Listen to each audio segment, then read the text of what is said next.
Emergencies are unpredictable, but you don't have to be unprepared. Peak Alerts sends you targeted emergency alerts in real time for the places that matter to you most, so you know what's happening and what to do next. Know first, act fast. That's the power of Peak Alerts. All right, my friends, let's talk the forecast here over the next couple of days, because what we're going to see is a wave move through. It's our next in the series out of the northwest that we've seen moving into southern Colorado, and you can see it off to the west here as our Wednesday begins.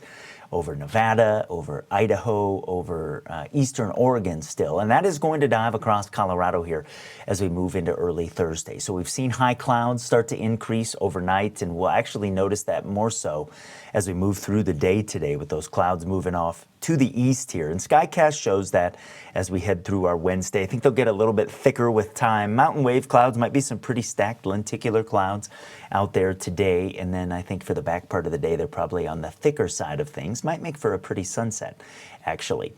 So temperature-wise today will be fine. 47 in Colorado Springs. I think lots of areas between 50 and 55 over the plains.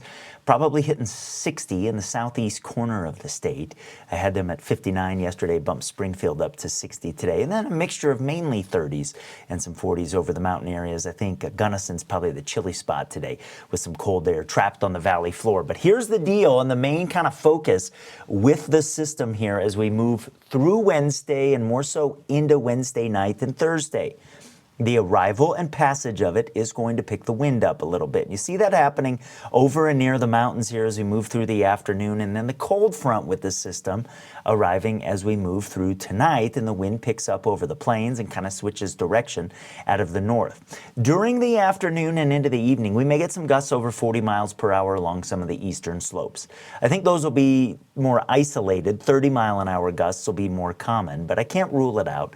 And then as the front arrives over the plains, there will be some areas that maybe get some gusts up to around 30 miles per hour. So, you know, not anything ridiculous, but something that you'll certainly notice. And so it's my job to make you aware of that.